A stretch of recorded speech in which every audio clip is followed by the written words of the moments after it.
Friends, hello, welcome back. Hopefully everyone's day's been going well. So we got the suggestion of doing a team of all entry-level contract players. And I like this. A lot of young studs in the league right now. Let's see how many of them we can put onto one team. Now, mind you, entry-level deals, it doesn't necessarily mean you have to be 2021. Some guys come in the league at 2021, and then they end up being on an entry-level deal toward 23, 24, etc. So we try to do our best to make sure we have everybody that is on an entry-level deal here. I would assume these guys are all on entry-level deals, because if I tell you what, if some of these guys are getting paid under $1 million and they're as good as they are, something might not be adding up right there. But here we go. First line, we have Kaprizov, the photo-less Kaprizov. Almost through the entire year. I guess he's not getting a picture.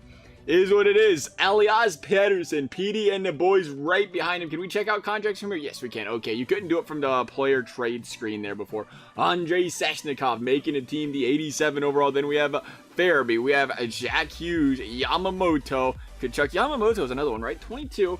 Entry-level deal, 1 year less remaining, though. He didn't come in at 18, apparently. Kachuk, 84 overall right now. You have Martin Necas, absolute freaking stud. You got Connor Garland, who, again, entry-level deal as far as I'm concerned here, 1 year left, but he's 24. He came into the league a little bit later there. Alexander Texier, Blue Jacket legend. Kirby Dack, there's a guy that came in younger and has been solid. And then Kyrou.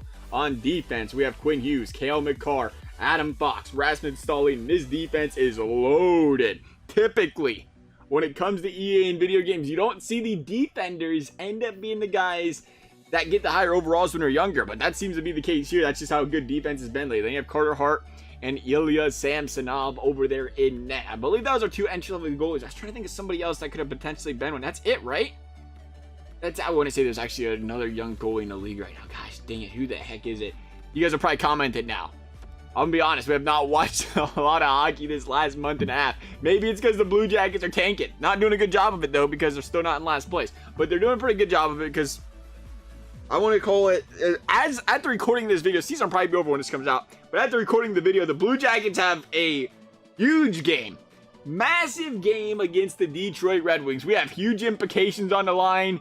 It is win or go home for potentially the 4th overall pick between those two teams. I tell you what, there's nothing better than May hockey playing for draft picks. Am I right?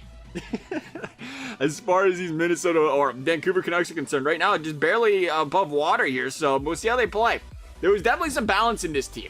It wasn't an all-stack loaded team, which is, again, expected with the entry-level deals. You typically have guys that are, not reaching their full potential yet. And again, when we talk EA, younger guys, low overalls, they typically don't get their overalls boosted really high, even if they are, pretty solid at that point. It takes a little bit of time for them to grow into that overall.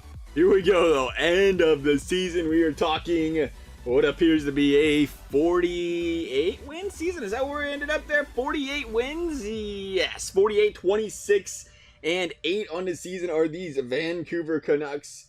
Love to see it there. We'll see how these guys look, though, as far as the stats are concerned. Should have been first place in the division, it looks like, playing Vegas in the first round. I'd assume there. Who else would have possibly been there if it wasn't those two? Apparently, we're not looking at stats. I lied. We were getting really good at that, too, not clicking on the wrong one. We fell for it, though. It's all forward on that one. 48, 26, and 8 would be, first place in the division, 104 points. Pretty good lead there. Vegas, that's going to be a tough team in the first round. 89 points to the Vegas Golden Knights. They underperformed throughout this season. A scary team to play once you get into playoffs, though, to say the very least. This team won the Presidents, so wow. 104 points, Presidents winners, apparently. A very balanced league, I guess, if you will. A competitive league where there wasn't one team that just completely stuck out and dominated, but just a bunch of teams right around that 90 to 100 point range. PD and the boys, how they looking here. Pettersson, 80 points, 64 to Svechnikov. Farabee, 62, 59 out of Kaprizov. There's some solid seasons there. What is that? 30-goal season led the team, I believe, there. 35-goal, I should say. Everybody a positive player? We're all positive players today. Love the positivity, Texier. A zero's kind of positive. It's not negative. Looking at things on a positive side. Man, that was a grade A joke. Come on. Tell me you laughed a little bit. Maybe. All right, here we go. Vegas, Vancouver, first round. Let's see what we got going here. First two games, Vancouver is going to win both of them. Vegas going to win game 3 at home. Here we go, game number 4. W against those Vegas Golden Knights. Here we go, game 5. See you later. Thanks for playing. Nice knowing you. I don't know who's in the second round. Not worried about it. Vancouver's going to run all over them. These young goaltenders. Okay, maybe not. Edmonton's a little bit intimidating. but these young goaltenders should be able to get the job done. Here we go. There's an L. Thank you for playing, Edmonton. Can you please win one of these games, Vancouver? That would be a little bit past fantastic. There we go. 2-1 W. 6-5. Vancouver bouncing back. They just wanted to spot Edmonton a couple wins, make things interesting. And they're just going to go ahead and win the next 4 and say not a... Okay, just kidding. We're going to lose game 6. It is a big deal. It is a little bit more than not a big deal. Here we go. Game 7. Vancouver, Edmonton. First round, or second round matchup. Brady Tkachuk, Pedersen. Well, that is just a line right there. Tkachuk, Pedersen, and McDavid. You talk about 3 solid players all putting up goals there for their respective teams. Period 2. Vancouver says thanks for playing. Whew. They just slaughtered them in that second period. Vancouver down 2-0 in the series, comes back and wins 4 of the last 5. They're going to head to the conference finals with their team of entry-level players. St. Louis without Kyrou. How are they going to do? Not too hot. St. Louis down 2-0 early. Going to bounce back in game number 3. Home ice advantage goes to the Vancouver Canucks. We'll get the V's right there. They're going to lose 2 of the next 3, though. Here we go. Game number 6. What do we got? W. Capitals in the finals. Ovi trying to win 2 cups in 3 years? Is that right? 3? Has it been that long? Has it been longer than that? And time's been flying lately. There we go, though. Washington losing game number 1. Vancouver, what you got? Game 2, trying to win another one. No, they're going to lose that one in a 5-3 fashion. Game 3, let's see it. Lost. All right, 4-0. All right. All right, baby. Okay. All right, Vancouver. We won't win a Stanley Cup. It's not a big deal.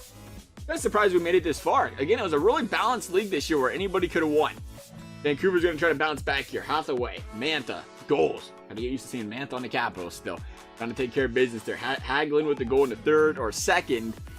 When Hughes right beside him. Vancouver going to have to work that magic, though. Vancouver, 2 players with some studs on the entry-level deals. Now that we talk about that. Quinn Hughes and Elias Pettersson. Maybe that's why we use those guys. I think they're the only 2. It's not even up for debate. They do have the 2 best entry-level players in the league right now, technically, as far as performance is concerned. From an overall standpoint, at least in this game. But it's going to be a little too late for these Vancouver Canucks. They're going to get that 1 goal there. But that's going to be it. Washington going to get the insurance goal. Washington going to win game number, 5 in the Stanley Cup. Vancouver just coming up short there. Unfortunate for them. Connor McDavid getting the Art Ross. The heart going to Connor McDavid as well. James Norris going to Roman Josi. Lady Bing, Patty Kane, Stutzla with the Calder. Conn Smythe going to Carlson. Varlamov to Vezina. William Jennings to Yari. Anderson says, give me that Mastodon. Franklin J. Selke going to Ryan O'Reilly. Maurice Richard. Alex Ovechkin. And that's going to wrap things up for this video. As always, I hope you guys enjoyed it. Thank you guys for watching. We'll see you next time.